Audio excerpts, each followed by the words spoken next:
everybody, and thank you for joining us tonight for our webinar. Now, just before we begin and get going, and we are so excited to get started, I just want to cover a couple of housekeeping items. So first of all of the participants, except for the host and our panelists this evening, have been muted for the entire webinar presentation. But that does not mean we don't want you to engage with us, ask us a question, let us know kind of what information you need from us. So we want you to post that in the Q&A section, and we will be posting and pausing and checking that and answering questions live as well as during the webinar. Now, you can submit your questions through the Q&A function, which is located on the bottom navigational bar. The Q&A function works the best for us because it actually allows us to answer questions specifically related to that question, as opposed to the chat. Often we find that when people post things in the chat, the message sometimes gets lost within the chat and we can't connect the question and the answer to the same thing. So we really do encourage you to use the Q&A feature for the webinar. It'll allow us to answer questions in the process of the webinar and then also post things live. Please be aware at this time, and you probably can't tell that we're all still working from home. So we've been almost working from home for a year, and we are a little bit sad about it. We're missing our colleagues, we're missing being on campus, but we're glad that you're taking the time to spend some time with us this evening. But I just want to let you know, with us working from home, occasionally there can be some unexpected or unavoidable noises that happen in the background, and please bear with us.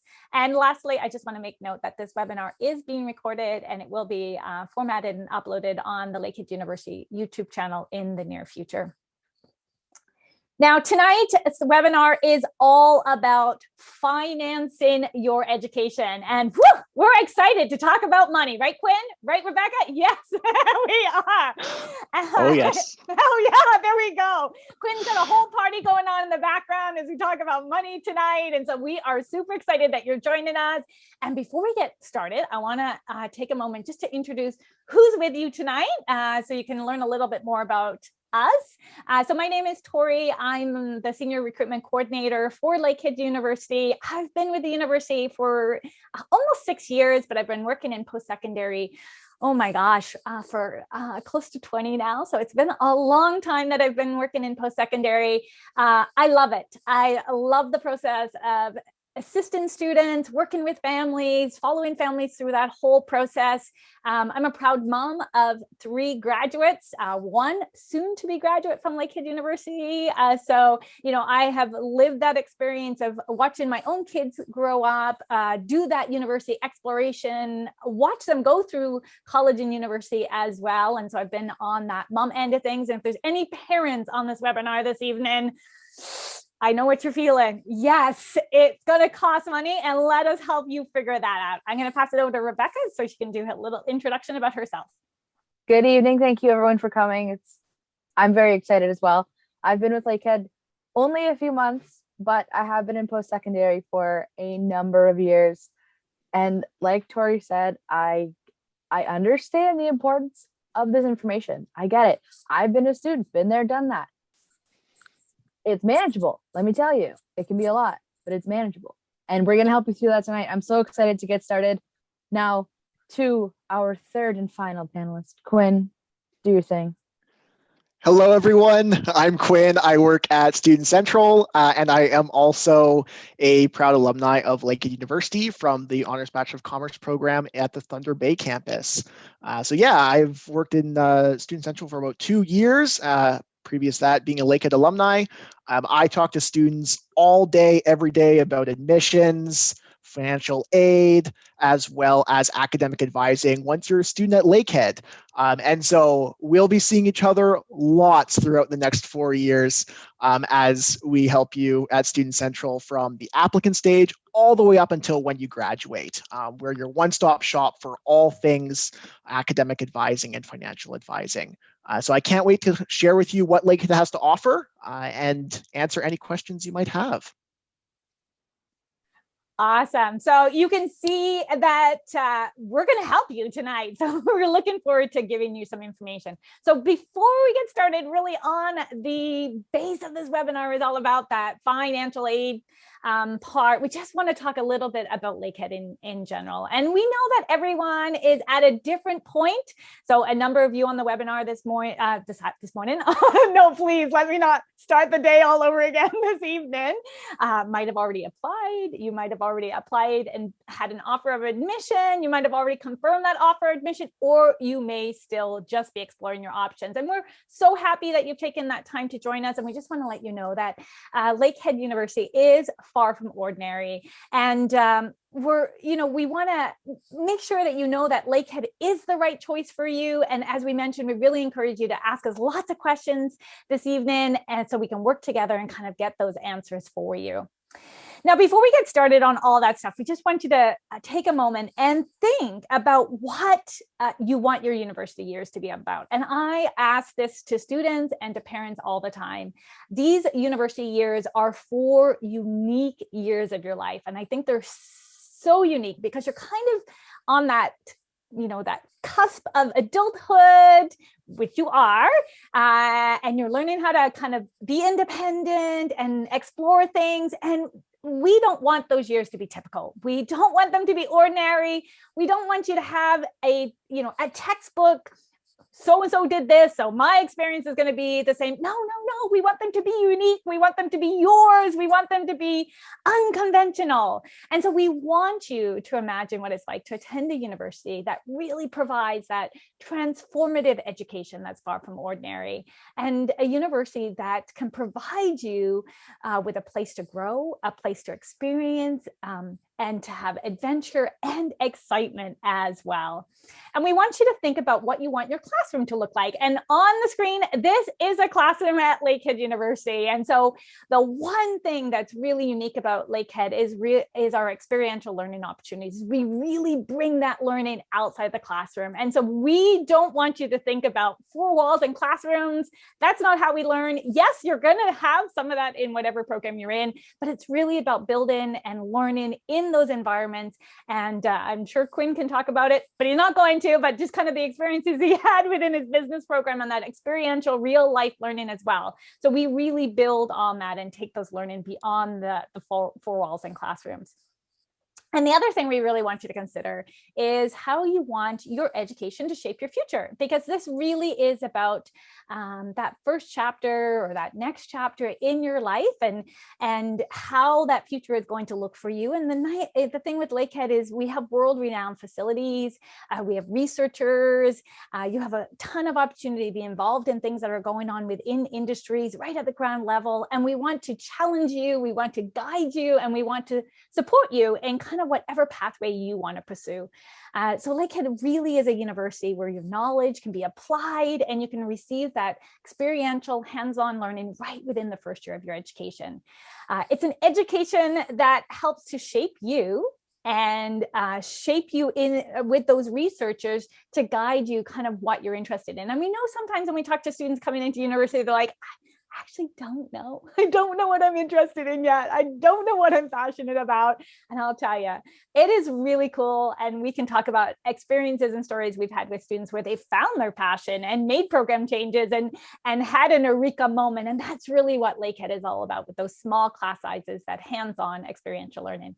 And we really are a university that supports its community and its sense of family. And it doesn't matter what kind of team you're on, how you build that adventure, how you build that life as a university student. We're a university that is proud of our students, and we celebrate all of their accomplishments. Now, we've shared a little bit about ourselves, and we've also shared a little bit about Lakehead, and now we want to learn a little bit about who's joining us this evening. So I'm going to get Rebecca to launch a couple of polls for us, and please don't be shy. We want you to take a minute to share a little bit about you.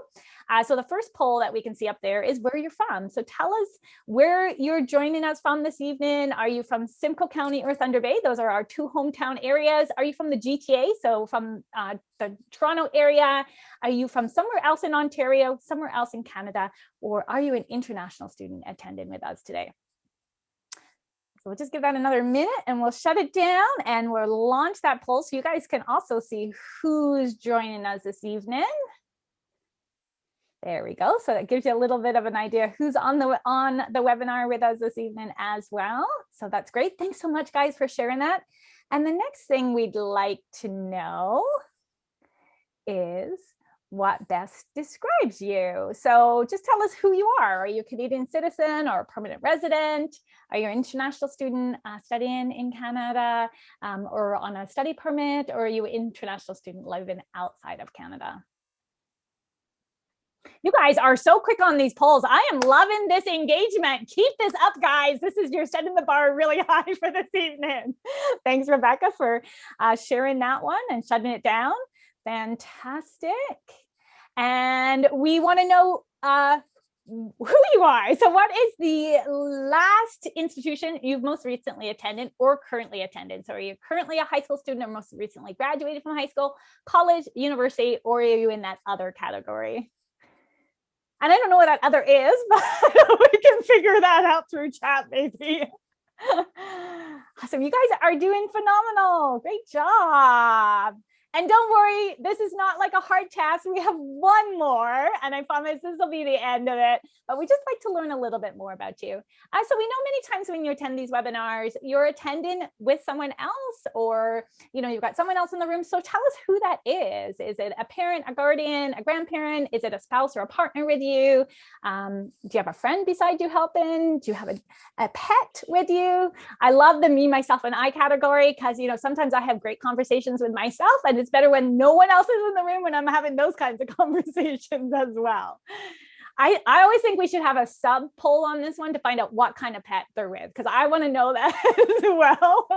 Yes, I'd like to give a special shout out to those 7 pets. Thank you. I feel it. I'm very happy you're here.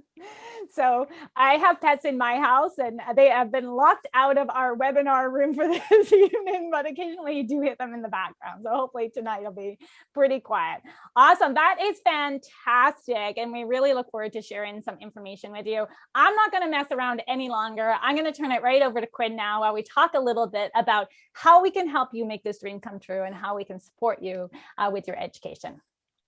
Awesome. Thanks so much, Tori. So yeah, let's talk about how to fund your education and what supports Lakehead offers to make this as easy as possible, as well as fun as possible. As you can see, Lakehead gives out a ton of money every single year, $11 million in scholarships, bursaries, and awards every single year to both future students. And as you'll learn, once you're a student at Lakehead, the money train does not stop rolling. We keep helping you fund your education all throughout your university career.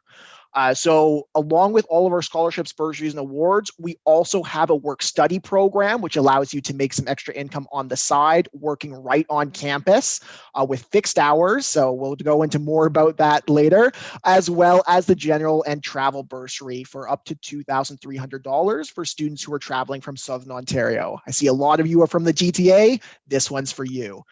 So if you want to move over to the slide here, Tori, we can get started. So there's lots of different funding sources that are offered by Lakehead University. We have our entrance scholarships, which for permanent residents and Canadian citizens is up to free tuition.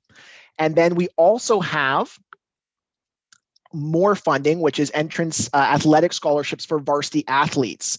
So that's up to $4,500. We do have varsity scholarships for those in Aurelia as well.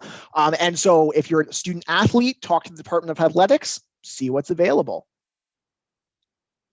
And we also have the entrance travel bursary, which I had mentioned. So this one here is all students, no matter where you are from, can apply for the entrance bursary. And then if you are traveling at least 700 kilometers to the campus location, then you would be eligible for an $800 travel bursary. So put the two together, you're looking at $2,300. So everyone can apply for the general bursary, which is $1,500. Add another $800 if you're traveling. It's all part of the same application, and the application is available on My Info. We also have a presidential scholarship. So that's valued up at $30,000 over 4 years. So definitely take a look there. If you're really engaged and active at your high school, you've been doing a lot of volunteering, this one is something you should definitely check out. You can find more information on our website, and Rebecca should have shared the link there in the chat if she hasn't done so already. Take a look. You can find the due date and how to apply.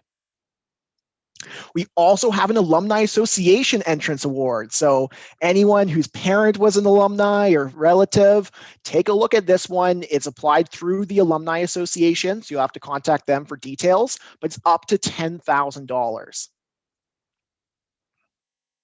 And we also have a Specialist High Skills Major Award. So this one here is for you students in Ontario who are doing a Specialist High Skills Major in your high school. Not everyone qualifies. The high skills major you're doing has to relate to a program at Lakehead. So talk to your guidance counselor or talk to us at Student Central, and we can help you figure out if that's something you'd qualify for. It's $500, definitely something worth checking out. And we also have the Northwestern Ontario and Simcoe County Citizenship Award. So if you're in Northwestern Ontario or Simcoe County, talk to your guidance counselor about this one and see if you can qualify. It's up to $3,000, definitely a good one. And for those of you who are transferring from university or college, do not worry. Lakehead has not forgotten you. We do have a transfer award. It's up to $1,000 if you're transferring from a post-secondary education school, such as a college or university. And then we also have the next award that I'm going to talk about, which is a transfer and mature student bursary. So for those of you who are transferring from institutions, you would be eligible for this. For those of you who have never been to post-secondary education before, you'd be eligible for the mature student bursary. And as you can see, more info can be found on our website, which is the link that Rebecca chatted. All right, so let's delve deeper into the scholarships. So this is where a lot of the funding is going to come from as a first-year student who's coming directly from high school. So as you can see, if you are coming from a Canadian high school, specifically if you're a permanent resident or Canadian citizen, you would be eligible for an entrance scholarship. I know sometimes it comes up where students are applying who are Canadian citizens or permanent residents, but they went to a high school in another country. You're still eligible for a scholarship potentially, but you're assessed on an individual basis. So if you have questions about that, contact us at Student Central, where I work, and we can help work out what that would look like. In terms of this scholarship, so as you can see, if you have an 80% average or higher in your top 6 grade 12 U or M credits in grade 12, then you would be eligible for some kind of scholarship.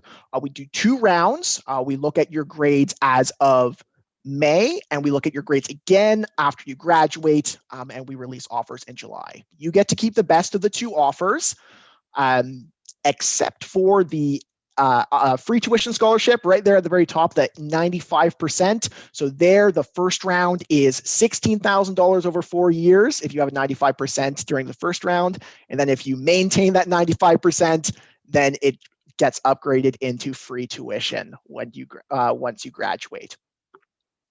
And of course, if you have any questions about that, feel free to ask them in the Q&A and we can go into further detail. There are some terms and conditions that you should be aware of, like with these scholarships, and that is all on our website. And of course, I'd be happy to answer any questions you might have. Before we move on, I'm just going to add to that, Quinn, because it's one question we get all the time about that renewable component. So, how do if I come in with a, 90% average, do I have to maintain that 90% average to keep my scholarship moving forward? So is that something that you're able to chat with us about a little bit? Oh, absolutely. Great question, Tori. And I'm sure many of you are dying to know as well. So yeah, this is a big part that comes in with the entrance scholarships, is that as you might see next to each scholarship, you see, for example, $5,000, $1,250 for 4 years. So basically the scholarship is broken up into 4 years, and you need to maintain an 80% average each year at a full-time course load, 100% course load at Lakehead for your program. Some programs have different course load requirements. So once you register for classes, definitely ask us about that if you're not sure what is 100% course load for my program. But basically, every year, if you maintain an 80% average at Lakehead, then it's renewed for the next year and the next year. If you don't maintain an 80% average for one semester or for one entire year, so September all the way until April, and over the summer, if you do summer classes, then unfortunately you do lose the scholarship and you won't be able to regain it. But as we'll go into in more detail later, there's plenty more funding available. The only scholarship that works a little bit differently from this, and I'm just going to highlight the free tuition scholarship. Tori there, if you want to go back, perfect. So this scholarship, if you're in that 95% bracket, that one you do need to maintain a 90% average at Lakehead in order to maintain the free tuition component every single year. And I know some of you are like, oh, that's pretty tough to do, but don't worry, there is some leeway with this high. This is the only one that has some leeway with that highest scholarship bracket. If you don't quite maintain that 90% and you only get like an 85, as long as it's above 80%, then you just get dropped down to the next level, which is 2,500 each year, as long as you maintain the 80%. So getting that 95% average in high school is only a benefit. It only leads to more scholarship funding. All right. And so the next scholarship, I see that we had at least one international student in the audience here. So don't worry, we haven't left you out. We do have international entrance scholarships as well. And so as you can see here, we have 3 different tiers. And then I'm not sure if you're going to Lakehead Georgian or not, but if you are going to a Lakehead Georgian program, we also offer the Lakehead Georgian International Visionary Award too for $4,000. And so you can learn more about that on the website link that Rebecca just posted. These scholarships are also set in 2 rounds. The first round happened in February and the second round is going to happen in April. They are limited, so I'd recommend apply now if you haven't already, and so you can be a part of that round as we assess them. Both of these academic entrance scholarships for both domestic students and international students are no application required scholarships. You do not have to submit anything else except applying to Lakehead through the normal application process, and we automatically assess you for these 2 scholarships. So as an international student, you'll get the scholarship offer in your offer letter. As a high school student, you'll get another letter if you receive one. So keep an eye out for that. And if you have any questions, of course, connect with us. So Quinn, before we head into talking a little bit about our current student award system, I want to pause for a second because we have a bunch of questions just kind of related to some of the scholarships that we've just covered. And so I just want to go into those. We've had a few in the chat and we've also had a number of them in the Q&A section. So one question that we had come across in a couple of questions was how do we establish financial needs? So a number of our bursaries are based on financial needs. So our travel bursary, our entrance bursary. So how do students prove that they're eligible for that as part of that consideration for those bursaries? Yeah, that is an excellent question, Tori, an excellent question for everyone who is asking it. So the way that we establish financial need is as part of the application, you'll be asked to fill out a budget. And so don't worry, it's not as scary as it sounds. Basically, Lakehead's just going to try and get a sense of what are your expenses, like living expenses, books. Are you buying a new computer for university? That's a common one. As well as food. Are you taking the bus? Do you need flights? There's all kinds of expenses that can pop up. Lakehead wants to get a really good sense of what are you actually spending? And then as well as what is your income? So what did you make or what do you have in savings? Are you making income over the summer? Are you working while you're studying at Lakehead? So all of this stuff is part of the application. When you're applying, Lakehead's going to ask you for all of this information, and that's how we're determining your financial need. Awesome. Thanks for that, Quinn. Another question we had was in relation to the entrance scholarship, and we talked about averages. And the question was, where are we pulling these averages from? Is it our overall averages based on everything we've taken from grade 12? So can you comment on that a little bit more for us? Absolutely. Yeah. So that's a common misconception, is that we're looking at everything. Not exactly. So when we're calculating entrance scholarships, we are only looking at your top 6 grade 12 U or M level courses if you're an Ontario high school student. So it's the same average we look at for admissions purposes. And then if you are applying from another province where you don't have those top 6 grade 12 U or M credits, then that would be assessed on an individual basis. But again, we're using the same average that our admissions office is using. And then for international students, again, the same average that our international admission office is using. So I can speak in detail with Ontario since that's what we deal with the most. Everything else is on an individual basis determined by the admission officers, but we can certainly help you further if you have additional questions about that. Fantastic. I'm not going to let you off the hook yet, Quinn. So we have a All few more right. questions. No, that's, and I'm happy. Rebecca is doing a great job answering in the chat and in the Q&A. So thanks for that too, Rebecca. So we have someone attending this evening who's actually coming into our Honors Bachelor of Social Work 1-year program, and they have a summer start. So she's just wondering how that works if she's coming in for a summer start program for scholarships. And we'll probably touch on that a little bit more when we get into the next slide we're going to bring to. But anything else to add into that, the transfer award or the mature student bursary? Yeah, absolutely. So with the mature student bursary, that bursary is available through My Info, and that's the one you'll want to apply for if you're doing the 1-year social work program. Since you would already have a degree by doing the 1-year social work program, unfortunately, you wouldn't be eligible for the transfer award. That one is specific for students who are transferring from a university or college to Lakehead without having completed a previous degree or diploma. So the transfer and mature student bursary award, bursary specifically, because it's financial need based, would be the one you'd want to be applying for. And then we'll get into more in the next slide here, but there's going to be a lot more financial aid that will be coming up in August. So that will be the next big round that you'll want to be looking at. We do also offer a summer bursary as well, but I believe that is only for returning Lakehead students. So if you're doing the 1-year program, you would just miss it. But for anyone who's thinking about doing summer courses, we do offer a summer bursary as well. And we did have another question in the live Q&A there too, regarding individuals coming into the consecutive education program, so 2-year Bachelor of Education program. Very similar response to what Quinn has just provided in relation to the Honors Bachelor of Social Work 1-year condensed program.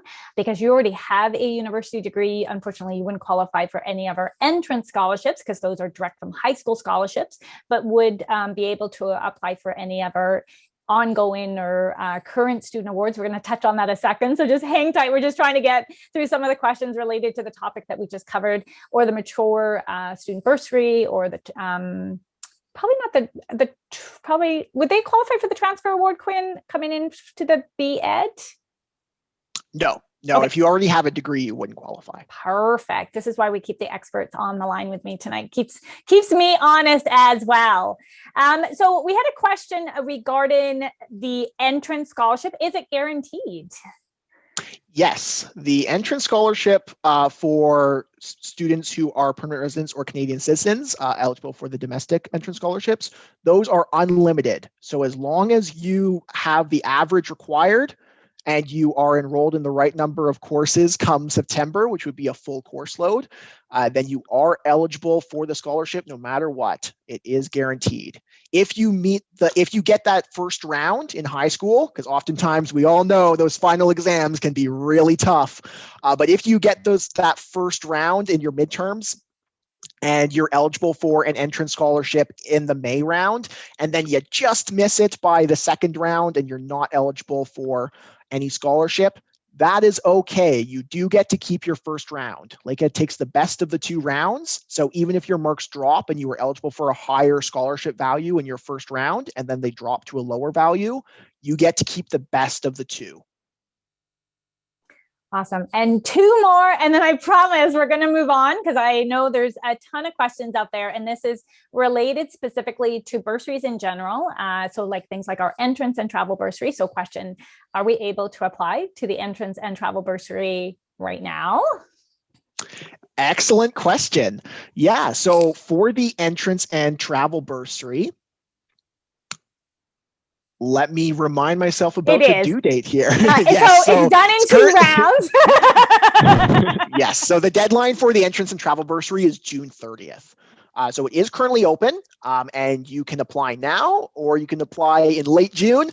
I'd recommend applying earlier because, things come up, but that would be when it's due. Typically, June 30th is a common deadline for a lot of them, but some of them are earlier, like the presidential scholarship, as well as a few others. So take a look and see all the deadlines that are on the links that Rebecca provided, or if you have specific questions, put them in the Q&A and I can answer them for you.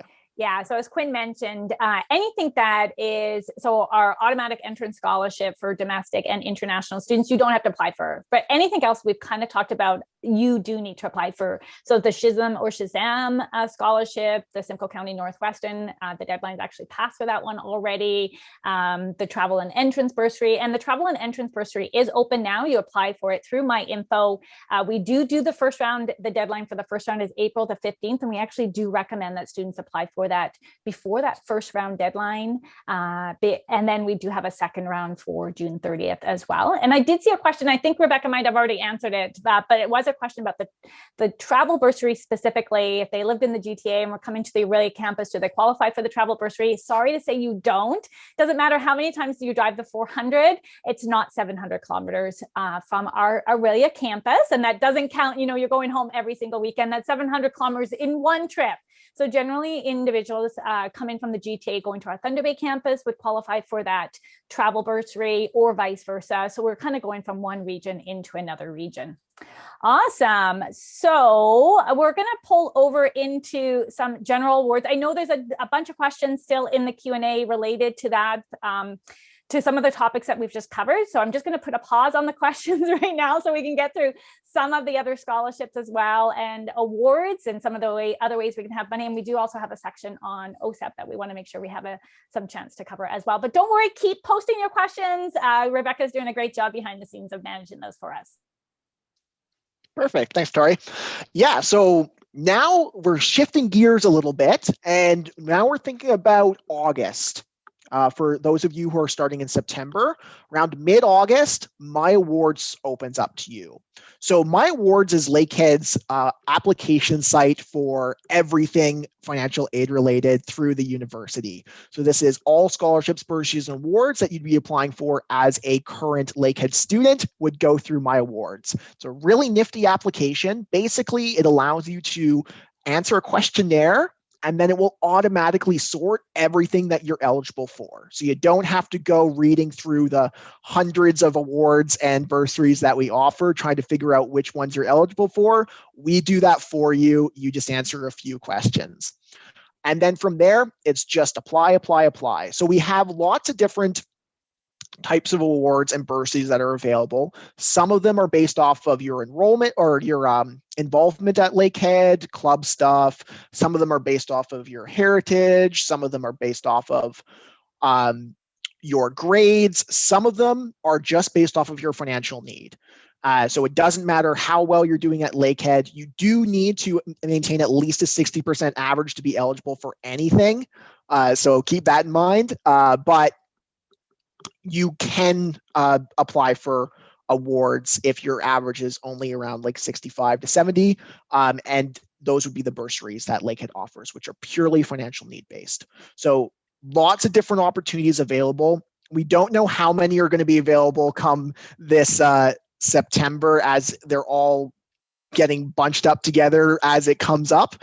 So once they're posted, typically it's mid-August, around August 15th.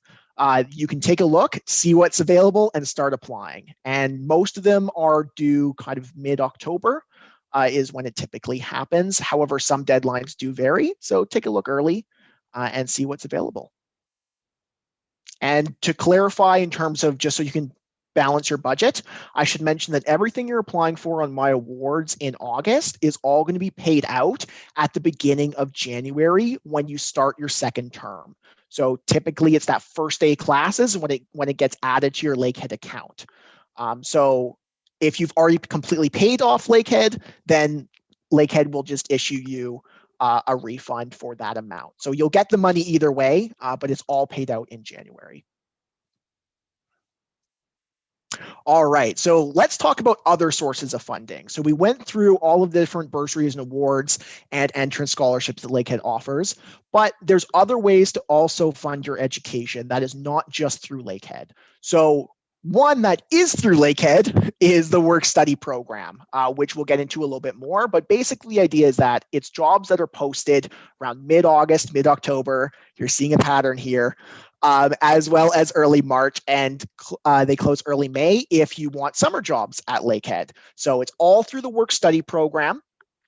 And we'll get into a little bit more detail in terms of what that means and how it works.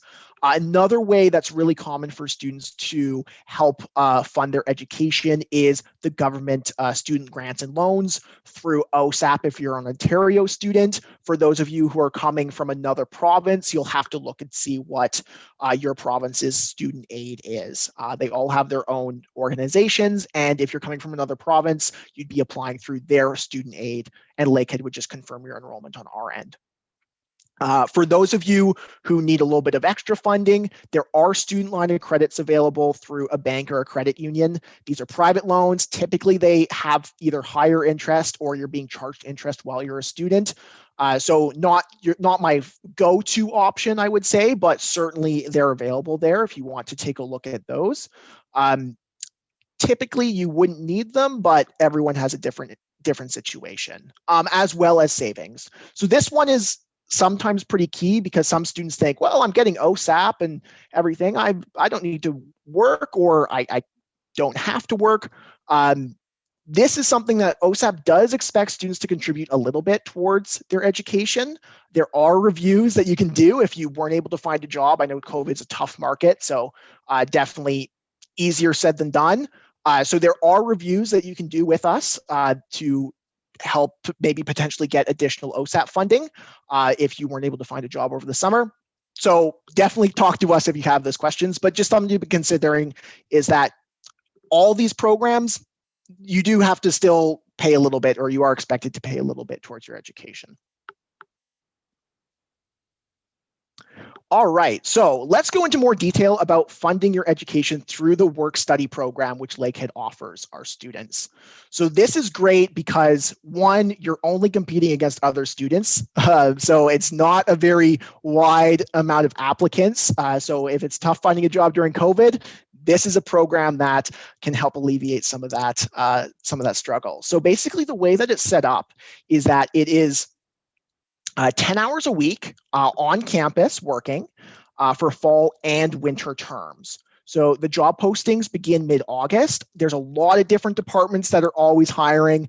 As you can see from the slide, we have tons of different jobs, from tour guides. I know I was a tour guide at one point. Super fun job. You basically just talk about the campus all the time. It's great. Communications assistant, research assistants, if you want to get some experience in academia, potentially go on to do some undergrad research, which Lakehead is quite famous for, as well as lab technicians, information officers, and all kinds of other things, from catering to working within different departments, such as even the Student Central greeter, if you want to be working in Student Central, helping students register and things like that. So there's all kinds of opportunities here. Highly recommend if you're looking at just getting started. The great part about this is that it's capped at 10 hours a week. So we know studying is your first priority, and we want to make sure you have time to do well in your classes. And so you're not expected to work anything crazy. You're working 10 hours a week, and that's it. You're not going to be asked to be pulled random overtimes here and there. And so that is definitely a really good benefit to the program, and it helps you make some money while you're a student. As I said, we also have a summer work program as well. So those job postings go up in the spring. Take a look at those. You can get all sorts of really cool jobs during the summer, working with professors, working in departments, just all kinds of really cool stuff that you can get involved in that you wouldn't normally otherwise be able to get involved in if you were applying through Indeed or one of those online job boards. All right, so I know we're going to head into a section on OSAP. So just before we do that, we're just going to pause for a second and just answer a few more questions. And the work study program is phenomenal, and we have been working remotely for the past year, and we've still hired students. So we transitioned our students to working remotely at the end of last year. I had a student work for me full-time all summer this past summer, working remotely, and I have a student working for me through this term as well. So we have accommodated ensuring that students do have those work study positions, because we know that it's important for them on how they're planning and budgeting for their future as well. So just want to bring up a couple of questions. One, we're just going to head back to the entrance scholarship again for a second, Quinn. And one was just about when the entrance scholarship comes out in May and July. That's how we had mentioned the offers come out. When does the entrance scholarship for May and June come out during the month? Where would you find that information? I don't think it's not a specific day. Yeah, so basically it's different days for different people. We have hundreds of entrance scholarships to give out. We can't all do it in one day, so it's throughout the month. So there's not a specific day, but it's in that range. Awesome. And I just want to add some information that maybe was previously shared regarding the entrance and travel bursary. Just so you're aware that individuals for the entrance and travel bursary, that bursary is primarily for direct from high school students that have no previous post-secondary. So if you're a mature student or a transfer student, or you're coming into our B.Ed program, unfortunately, you would not qualify for entrance and travel bursary.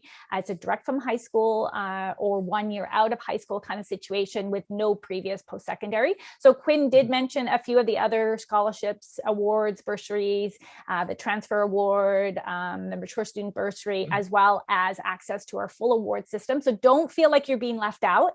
There is a ton of money. We give over $11 million away annually. There's lots of funds available, and we want to ensure that you are supported through that in the various ways that we have. Rebecca, did I miss any questions there that you've seen through chat that maybe I didn't grab?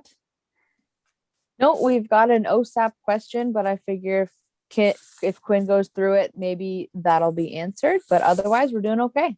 Perfect. So we're going to move on to OSAP. Keep those questions going, great, guys. It is so great to have such an engaged audience. For one, we know that you're listening and you're still with us. So that is fantastic. So I'm going to turn it back over to Quinn to answer, to provide you some information regarding OSAP. Thanks, Tori. Yeah, so this one comes up a lot. A lot of people who are looking at applying to OSAP are thinking like, I don't really understand how this process works. So hopefully I can kind of go through a big rundown of all the things you would need to know when applying to OSAP, as it is a very common funding tool that students use. So let's get started. So what is OSAP? So OSAP is an Ontario Student Assistance Program. So it provides supplemental funding, and the funding is made up of loans and grants, and the application is right online, ontario.ca/OSAP, and the application for September, for those of you who are starting in September, opens in May. For those of you who have a program that starts before August 1st, you're going to want to apply for the OSAP application that is currently open for the 2020-2021 year.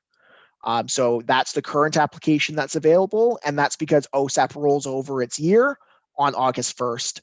And so using last year's application for this year's study period is the correct way to go. This would be for anyone who's doing the 1 year social work program, as well as the engineering transfer program. Those are the two common programs that start over the summer. And so those are the two programs that would be using last year's application, the one that is currently open right now. Can we just add to that, Quinn, just so we are sure that everyone understands that? So anything that started this summer needs to use the current OSAP application for the summer semester. Now, what about for the fall semester? Does that automatically give them money for the fall, or do they need to do something else? Great question. So that one semester, or applying for the OSAP for the summer, is going to carry over into the fall. As long as there's not a break, that's longer than four months. For most of you, I'm assuming that is not the case. Definitely the engineering transfer program and the Honors Bachelor of Social Work 1-year program, there is no break that long. So when you're applying for OSAP and your summer courses are starting in the summer and they go right into the September semester, it's one application that goes from, take engineering transfer as an example, goes from the beginning of July all the way until the middle of April 2022.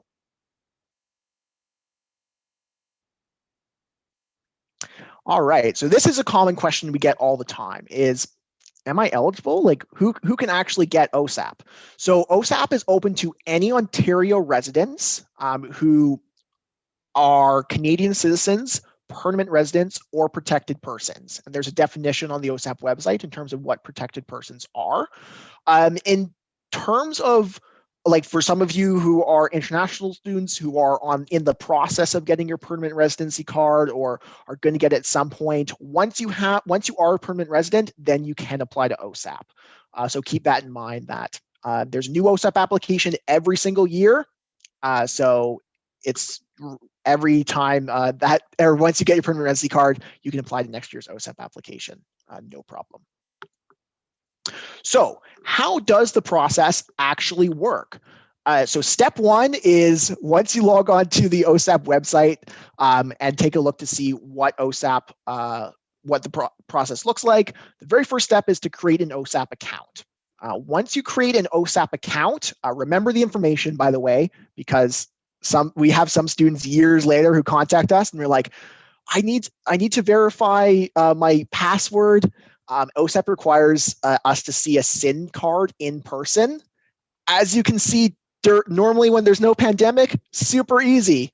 When there's a pandemic, not very easy at all. And a lot of these students end up having to either fill out paper applications or have to just wait. It's not very fun. Who knows what will happen in the future? So once you make your OSAP account and get your OAN number, which is your OSAP assistance number or Ontario assistance number, save it someplace safe because you may need it 10 years from now and you don't want to not have it.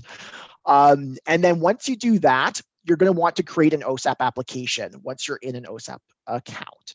And so when applying to this OSAP application, you'll need info about your school, in this case, Lakehead University. And that's really all you need. You need to know what your school is. In this case, Lakehead. You need to know your program at Lakehead. You'll need your social insurance number, your parents' or spouse's social insurance number, as well as your tax information. And if you're a dependent student, you'll also need your parents' or spouse's tax information, as OSAP's going to be asking them for their last year's income. What happens if my parents haven't submitted their taxes? Yep, great question. So if your parents haven't submitted your taxes, you cannot get OSAP funding until they do, is typically what is the case.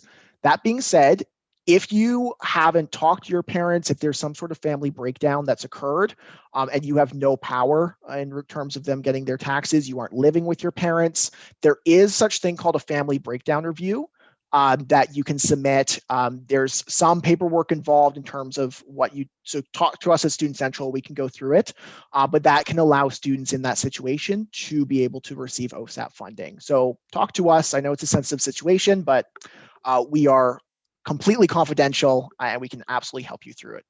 In terms of another thing that I noticed that comes up a lot, if you want to just go back there, Tori, is some students will say that if your parents are separated, they'll say that there's been a family breakdown. No. OSAP's family breakdown is actually different. So OSAP defines it as complete loss of contact, no reconciliation kind of idea, or nothing has happened yet. If it's just a family separation, you just need to provide the parent's tax information from the parent you're currently living with. You aren't expected to provide the tax information from a separated parent who you're not living with or is not supporting you. All right, so once you've made your OSAP application, then from there, you'll want to log into your OSAP account and review and submit your documents. And so there's a few things I want to touch on in regards to this. One, there's two big deadlines that everyone should be aware of when it comes to OSAP. The first deadline is that the deadline to apply for a full-time OSAP application is 60 days before the end of your study period. This year, that is March 11th. Next year, it could be slightly different, but you absolutely need to apply before that date if you want to be eligible to receive OSAP funding for the semester of September all the way until April, or potentially during the summer. And the second big deadline applies to documents, which is 40 days before the end of your study period. Oh, sorry, actually 40 days is March 11th. So 40-day deadline is coming up. February, I think end of February was the 60-day deadline. Something to keep in mind. In terms of the documents you would need to submit, this one always tricks people. The Master Student Financial Assistance Agreement. What the heck is that? So that is your contract with OSAP. So when you make an OSAP account and when you make an OSAP application, you need to sign a contract with OSAP so you understand what the terms and conditions are of your loan, what your interest rate is, what you have to abide by in terms of maintaining academic progress in order to be eligible to receive OSAP in the future. There's all kinds of information in this contract. So take a look at it, read through it, and that's what the Master's Student Financial Assistance Agreement refers to. If you're not a master's student, you would still fill out a Master's Student Financial Assistance Agreement. They aren't the same thing. It doesn't mean that you're a master's student. In order to complete that, you'll need your bank account information for the bank account that you're agreeing to hook up with the National Student Loan Service Center, which handles all of the payments of OSAP. You'll need your social insurance number again. You'll need your MSFAA number, and that can be found on your OSAP account. When you make the application, it will show you the 10-digit MSFAA number, as well as your date of birth. As a high level, because I know this can be complicated because there's so many different moving parts with OSAP, but the main areas to keep in mind are there is Student Central, which are your OSAP contacts. That's me at Lakehead. And so any questions you have OSAP related, talk to us and we go through it and we can get you sorted. And then there's the National Student Loan Service Center, and they handle just the financials of OSAP. So they're who pay you when you get OSAP funding, and when you graduate, they're who you pay back. Awesome, Quinn. I'm just going to get you to talk a little bit about study period, because I think it was a little confusing to the individuals on the webinar, with a little confusion of, does end of study period mean like my end of high school? So if you want to just talk about, because you were talking about when. Oh, OSAP, absolutely. Yeah. So if you could just go through that again, just to make I'm so sorry, everyone. Yeah. I've been dealing with this for a year now, and it's all in my head. So yeah, let me break it down here for you. A little bit more. Yeah, so study period refers to the study period in which you're a Lakehead student. So it doesn't matter when you graduated high school for this. Sometimes it matters for what you're eligible for, but let's not complicate things. When it comes to the study period, typically it's from the beginning of September until the end of April. If you're going from September until April, this year it was September 8th until April 20th. It changes from year to year, of course, but that's generally what it is. And so it's just while you're a student. If students were doing like the engineering transfer program, it'd be beginning of July all the way until mid-April. And so that is what the study period is referring to. And what was probably a little bit complicated is Quinn was talking about, those are your deadlines to apply 40 days before the end of your study period, 60 days before your end of your study period. But just so you guys understand, that's not typical. The OSAP application opens in May for students that are coming in September. And we actually encourage students to apply for OSAP as soon as that application opens. And the reason being, there's evaluation, there's documents that need to happen. And we want to ensure that if you have money coming to you through OSAP, that you have that available for when you start with us in September. If you don't apply for OSAP until just prior to the end of your study period, you would have had to cover all those costs related to tuition and housing. And that's great. You're going to get a nice lump sum afterwards, but you're going to have to actually front that money because we don't know you're getting OSAP. And if we don't know you're getting OSAP, then that money has to come from somewhere else. Does that explain everything? I hope, as far as study periods go. All right. All right. And yeah, the final bit of OSAP is once you actually apply, once you fill out your MSFAA form, which is the contract that you sign with OSAP, then it's all about registering for courses and waiting for Lakehead to confirm your enrollment in September.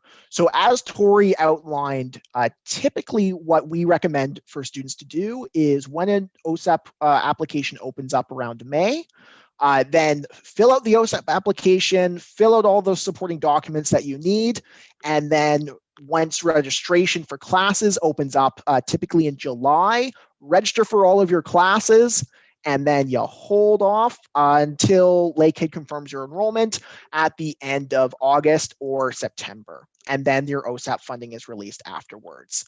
We get a lot of questions in terms of, well, why do you wait so late? I registered for classes months ago. Why are you waiting until end of August to start confirming enrollment?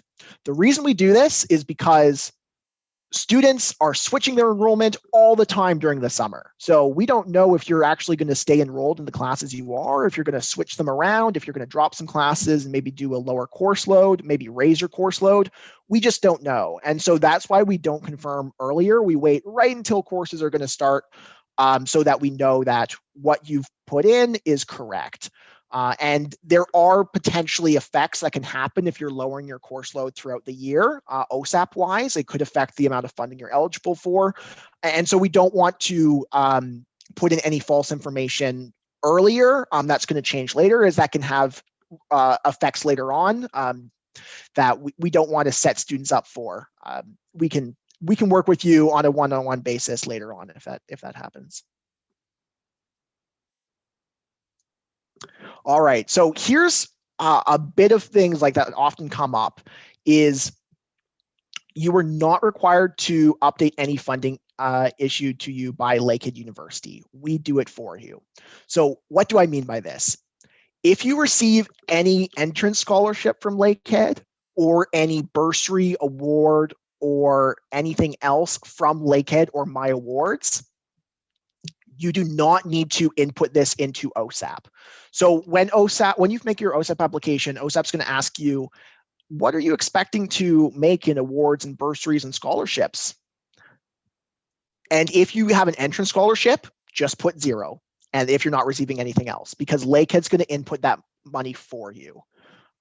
So you don't have to declare anything you're getting from Lakehead.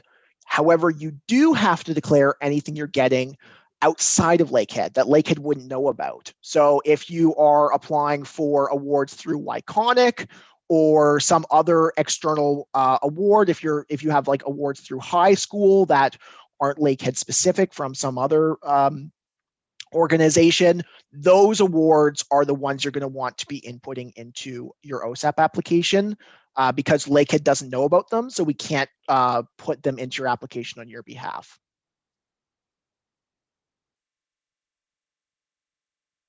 And finally, just a quick FAQ from some frequently asked questions that come up. So when can you apply to OSAP?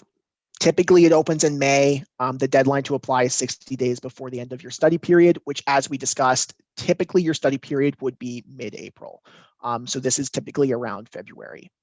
And do I have to apply every single year to OSAP? Yes. If you want funding every single year, you do. You can apply to OSAP for 1 year and not apply to OSAP for the next year and then apply to OSAP again. That's okay. But if you want funding every single year, you do have to make a new OSAP application every single year. If you don't want OSAP funding for 1 year, then you do need to apply for a certificate of interest-free status. It's on your OSAP account. It's the same kind of online application. And what this certificate of interest-free status means is it just allows the National Student Loan Service Center to know that you're a student, so they won't put you into repayment while you are taking full-time courses at Lakehead. So while you're a full-time student at Lakehead, you're going to want to submit a certificate of interest-free status if you have loans that you've taken previously, so that while you're a student at Lakehead and working on your studies, you're not having to start paying back your student loans already. And that's what it's there for. And then another common one is, I don't want the loans, but does that mean I shouldn't apply to OSAP? This is a really common one. A lot of people assume OSAP is loans or nothing, but that's not the case. You can apply to OSAP and say, I just want the grants, don't give me any loans. And OSAP will do that. So I always recommend that if you have the time, if you have the information, take a little bit to sit down. It doesn't take very long, maybe an hour, and apply to OSAP and see what you get. Because sometimes you'll be eligible for a few grants, and a few grants is better than nothing. So definitely I would recommend taking a look at that if that's what you're thinking about. And this also happens every single year. Don't feel embarrassed. Many students make many kinds of mistakes on their OSAP application. It is okay. What do you do when you make a mistake? You contact Student Central, and we will let you know what you need to submit to correct it. Typically, it's just a letter. Some mistakes require more, like an affidavit about certain information, or a letter, or some sort of proof of what the actual information is. We'll guide you through that process. Just know if you have a mistake, contact Student Central. We'll help you from there. Awesome. So we're just going to pause for a second. I think we do have a couple of more questions. We have a couple more slides just about financial aid, but I just want to pause for a second about OSAPs, because there's a few more questions related to OSAP. So I think we've answered the question regarding our Honors Bachelor of Social Work 1 year program transfer students. We're causing a little bit of confusion still with the 60-40-20-30 rule. So we're just going to kind of touch on that again. There was a question in the Q&A, Quinn. It just says, so does this mean I need to reapply for the second year of Lakehead, and I need to know my 40 days and 30 days rule? So we have answered this, but I just want to clarify again. Yes, you reapply for OSAP every single year that you're coming to Lakehead, or you do the certificate of interest-free status to let the government know that you're actually still a student, you just don't need funding that year. So OSAP doesn't cover you for all of your 4 years. We don't know what you're doing. The government doesn't know what you're doing. So you do have to apply. And that 60 days, end of program, that kind of stuff, don't worry about that, really. Really what you should think about is applying for OSAP in May, before you start in September. So we really recommend May and June to apply for OSAP. That those end of terms is really when it's the deadline, your last possible chance, but you have to think you're almost done that whole year of post-secondary at that point. So really what you're doing is you're going to, don't do that like that. Apply. Yeah, sorry about that. Yes, Tori is totally right. Those deadlines are not something that you would have to worry about as a student who is just starting Lakehead and trying to figure out, how do I understand OSAP? That is more advanced stuff than any of you would need to know at this point. We always recommend for students to apply during the summer, make sure everything's good with your OSAP account. And then that's only in case there's some sort of issue that comes up. Those deadlines may be in effect, but you'll learn about this all when you're a student. You don't have to worry about it now. And don't even worry about those deadlines. We don't want to make it more complicated. One question I get asked about, Rebecca's doing a little cheer dance for us there right now. So one question I get asked all the time is when I talk to students, and especially students with parents and families with them, I don't think I qualify for OSAP. I always say to students, apply for it anyways. Let the government decide whether or not you qualify for OSAP. And I've seen circumstances where students students have not only received loans, but they've received grants, and they didn't think they were going to get any funded. And as Quinn mentioned, OSAP is fantastic because it does allow students to make that choice on whether or not they want to only receive the grant funding. And you can say, I only want my grant funded. And if you only take your grant funded, and then further down the road that year, you're tight for cash, you can still access that loan money. So that loan money is still there for you. You don't have to go back and reapply. It's just kind of basically held ready for you if you need it. So apply for OSAP no matter what. Let the government and OSAP decide whether or not you qualify for it. And we did have one question. It was out of curiosity, and I don't know if you want to answer it or not, Quinn, but the question was, does OSAP cover programs after undergrad as well? And so, is OSAP funding available for individuals that are maybe looking at going to law school, med school, graduate studies, all that kind of stuff? Can you just comment on that briefly? Yes, absolutely. It's a great question. Lots of people are looking at jumpstarting their education with an undergrad. So yes, OSAP does cover after your undergrad. You can apply to OSAP as a master's student. You can apply to OSAP as a PhD student and potentially receive funding. There are limits. OSAP has a specific amount of weeks that they will be willing to fund every student. These weeks change here and there, but they are on your National Student Loan Service Center account. So once you make an OSAP account and you apply to OSAP, you can always take a look at the National Student Loan Service Center account to see how many weeks of funding you have left. It's something absurd. Like you have to be in school for a long time, and I mean a long time, to ever hit those weeks. But it is something to be aware of. Is absolutely you can get OSAP funding as a master's and a PhD student. So I know my eldest completed 9 years of university and had OSAP for all 9 years. I don't want to know what his bill is now for schooling, but yeah, so that covered, undergraduate, graduate programs, everything else as well.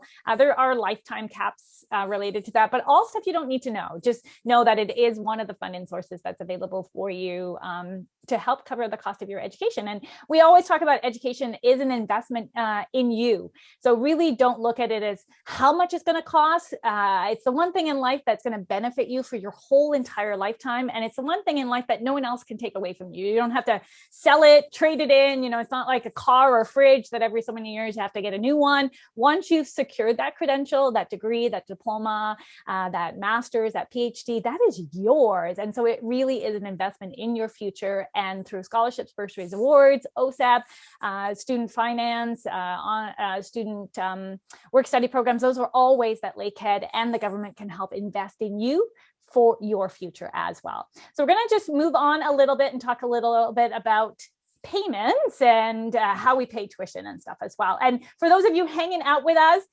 hang tight. We have a couple more slides left. You guys have been a great bunch for questions, and really that's what these webinars are all about, is getting those questions answered. Yeah, so in terms of paying tuition with financial aid that you receive, so any financial aid you receive from Lakehead, this is entrance scholarships, awards, and bursaries, are all applied to your Lakehead account on the first day of classes is when it typically happens. And so everything just goes directly onto your Lakehead account. If you already pay your tuition, and now, or this entrance bursary scholarships, it's more than what your tuition is or what your costs are, that's okay. Lakehead will issue you a refund for the remainder amount. So you get the money regardless, whether it's applied to your Lakehead account or issued later through a direct deposit. OSAP works a little bit differently. So OSAP will send the money off to Lakehead University first to pay your tuition fees once Lakehead confirms your enrollment in late August. And then if there's any remaining amount, OSAP will send that directly to you. And so OSAP sends their money in 2 different installments, same with our entrance scholarships as well. It's broken up into 2 different installments. The first installment is released in the fall. The second installment is released in the winter, in time for the winter semester. While the scholarships are broken up 50-50, so 50% is released in the fall, 50% is released in the winter, OSAP is a little bit different. They give around 60% in the fall and the rest of the 40% in the winter. So something to be aware of. All right, and deadlines. So we've already talked a little about this, but as you can see, the entrance and travel bursary is June 30th. The initial round of entrance bursary offers close on April 15th, and then we have another round on June 30th. So approved bursaries will be credited at the first day of classes, as I had mentioned. My Awards opens August 15th, and applications close on October 15th. Some applications close a little bit later, but the vast majority close in mid-August. As well as work study, applications open August 15th, and the eligibility form needs to be approved before applying to jobs. So we recommend just get right on it once you're applying for all the awards on My Awards. And if you're thinking about a work study program, just fill out that eligibility form at the same time. Again, it's basically the same kind of budgeting form that you would fill out for bursaries. We want to see what financial need you have. And then each job has its own closing date. Some of them close before classes start, some of them close after. It really depends. So take a look. Awesome. So we're just going to pause for a question. Quinn, that was incredible. I know you feel like you've been talking for 60 minutes straight, and I want to let you know you have been. So that's awesome. You can take a drink of water if you want to before we answer a few more questions. One question we get quite a bit is in relation to OSAP and the payments. Quinn did talk about that OSAP is released in September and in January. It's a little bit different when you pay for Lakehead. So Lakehead, we have payments due August the 15th and December the 15th, and students often get really stressed out about that. Their payment is due to August the 15th, but OSAP is not coming out for them until September. What do they do? Do you want to just chat about that a little bit, Quinn? Yeah, absolutely. Yeah, so this comes up every year. Basically, as long as your assessment is completed, sorry, I'm using OSAP lingo again. Let me break it down for everyone who's not familiar. So basically, OSAP, after you submit all of your required documents with OSAP, you're going to get an assessment. And this assessment is saying, this is exactly how much money we're going to give you for this year. And so once that assessment is completed, then Lakehead knows how much money you're getting. And so you just have to pay the difference by August 15th. Lakehead knows that you're getting OSAP funding. It's going to come later because OSAP always does, but Lakehead knows what you're getting. So you're just responsible to pay the difference by August 15th. The same can be said about scholarships. So for those of you who are getting academic scholarships or already have bursaries and awards that are being applied to your first installment, just subtract those from that amount due and then pay the difference. Because Lakehead knows they're coming, they just won't be applied to your account until the first day of class. Yeah, and any overpayment, don't worry about it. As Quinn mentioned, any overpayment sits on your account as a credit, and then you can just ask our accounts department to credit that back into your bank account. And so it comes back into your bank account. So sometimes it's nice to just put a little bit of a buffer, right? Like if you know that you're getting, if you owe us 10,000 and you know you're getting, 8,000 in student, in financial aid. And so you've got, a couple thousand or whatever, you can figure that all out. But if there is a little bit of an overpayment, it will come back. We did have a question about OSAP and how it connects to our scholarships, bursaries, and awards. And the question was, if I'm getting scholarships like free tuition or an entrance scholarship, should I still bother applying for OSAP, or does that discount me from OSAP? Yeah, for sure. It's a great question. Yeah, you should absolutely still apply for OSAP if you're getting free tuition. There are lots of different potential funding that you may not be eligible for. And let me clarify that. You could be eligible for additional funding that you wouldn't otherwise, is what I meant to say. And the other big thing to remember is that if you're applying for a full-time OSAP application, OSAP is assessing you for not only your tuition costs, but your living costs as well. So you may be getting free tuition, but you may still be staying in residence, or potentially you're renting a room outside, or even for all of you students who are staying at your parents' house for that first year as you're going to school, OSAP still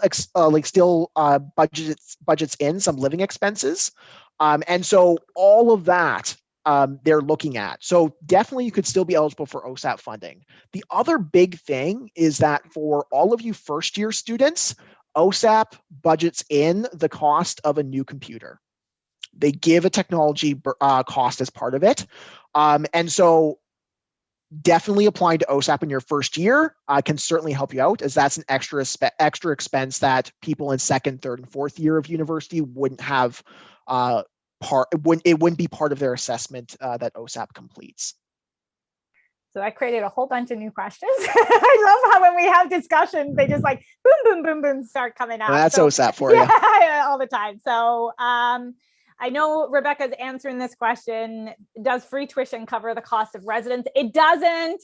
Free tuition is free tuition, and it doesn't include other things as well. So you don't forget, you have to budget for books and supplies, transportation costs, residence and housing, other fees related to coming to school. So that free tuition is your tuition and not all those other, and it's a general,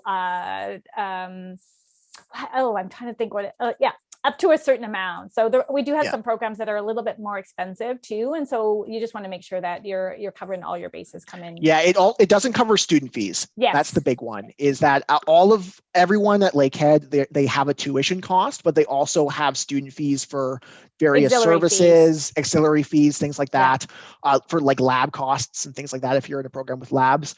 So the free tuition does not cover that. And so that would be something you'd still be expected to pay as well.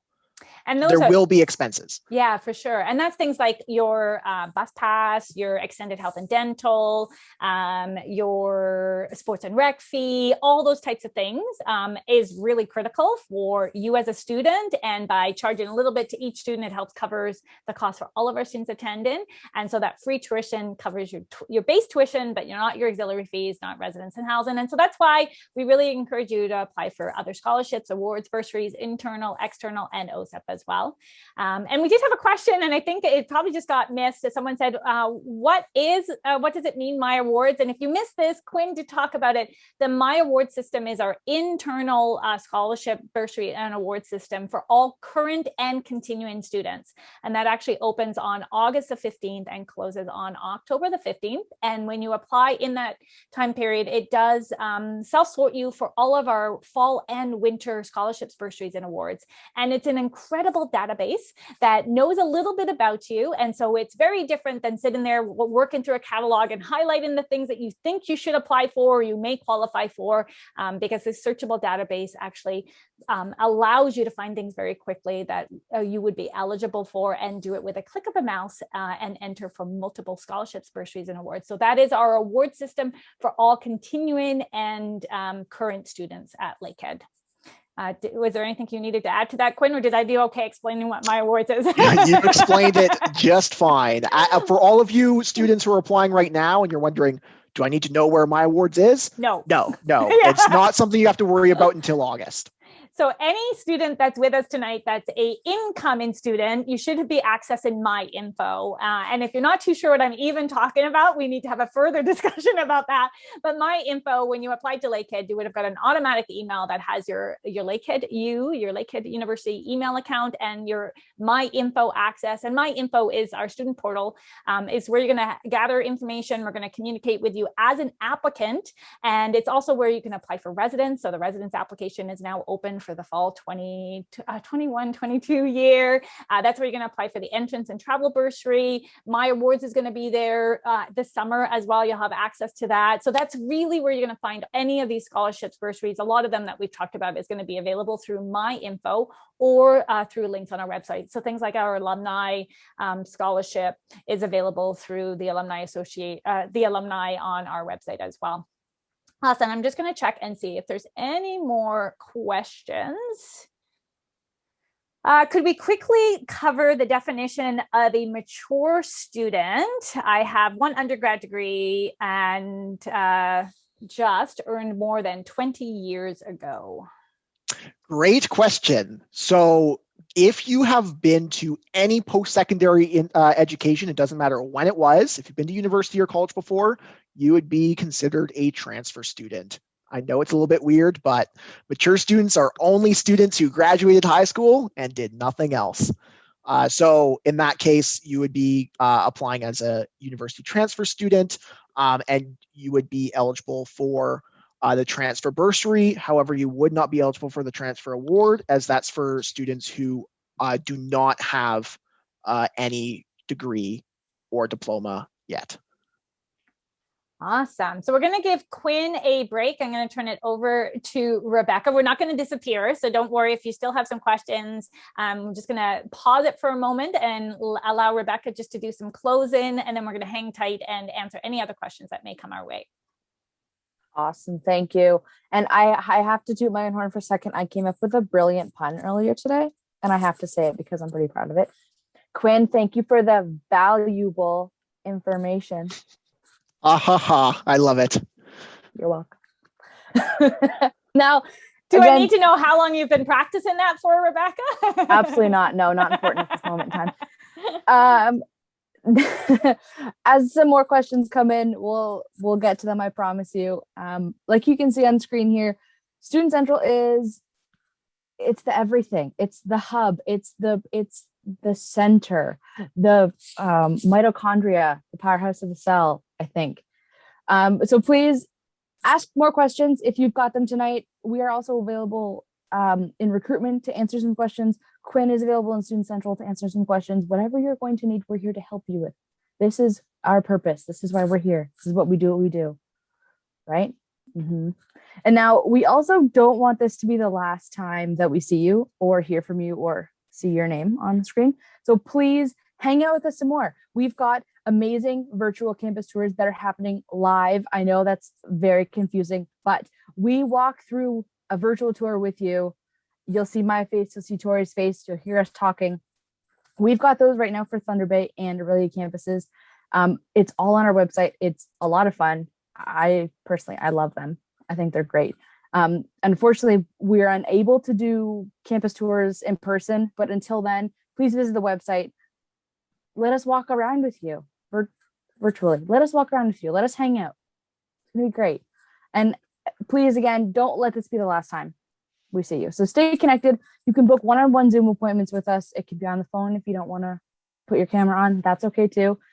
We want to stay in touch. We want to be able to help you with any question you may have beyond this evening. And because we are amazing, I think, right, Tori? We're amazing. You can contact us almost any time of the day. I can't guarantee I will answer you, but Tori might. And again, thank you for joining us. Thank you for coming. Thank you for hanging out. Thank you for asking so many questions. I have to say, I think this is the highest amount of questions I've had on a webinar. But we've got tons of ways to connect with us. Socials, Snapchat, which I'm aging myself. I don't know how to use it. Twitter, Insta, YouTube, Facebook, the whole thing. Please hang out. We've got advising sessions, chat with the recruiter sessions, applicant receptions. There's so many words. And yes, I want to say thank you because I had a lot of fun. Anyway. Awesome. It was great to be with you, Rebecca and Tori. I love it.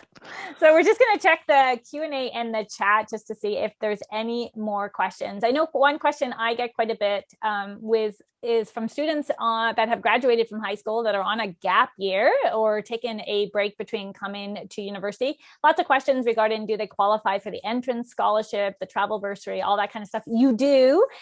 So as long as you don't go somewhere else during that year, so as long as you don't start studies at another college or university and then decide to come to Lakehead, of course, that entrance scholarship or entrance and travel bursary is void and nil at that point. But if you're taking a true gap year, you're working or traveling, hopefully not traveling too much right now, that you can take that year and come to us and still have your scholarship added to that next year. So a good option for you as well. We want to thank everyone for hanging out with us. That was a super long webinar. We've been like partying hard here for about an hour and a half. And if I don't know how you can get more excited about financial aid, scholarships, bursaries, awards, and this crew right here that you've got on your webinar this evening. We do want to thank you. We will be following up with everyone who has attended the webinar with us this evening to provide you with some information. I do want to do a plug for our virtual March open house that starts next week. And you will find some more information on our website about that. It's a 3-week event that is running Monday, Tuesday, and Wednesday, starting March the 15th, running right through till March the 30th. We have 3 sessions running a day at 3 p.m., 4:30, and 6 p.m. daily. And each of these sessions include things like connections with faculty, chatting about residents. We have a student panel, an opportunity to explore Aboriginal initiatives and programs. So a great way for you to learn a little bit more about the university, have some time with our faculty, learn about that first year and continuing student opportunities. So do check out our website for our virtual March break open house, which is March virtual open house. Sorry, we've done 3 different kinds of open houses because we had a March break open house all planned, and then the province decided to move March break till April. So we had to do a relaunch of a new virtual March break open house. So lots of opportunities for you to connect with us. We want to thank everyone for spending the evening with us. And as Rebecca mentioned, please don't let this be the last time that you engage with us. Everyone is really here to help you and support you and guide you through that process. And so we look forward to chatting with you again soon. Thanks so much, guys. Have a great rest of the night. And a huge thanks to my co-host, Rebecca, and a huge thanks to Quinn for all the information you provided. Thanks, guys. Have a great rest of the evening. Bye.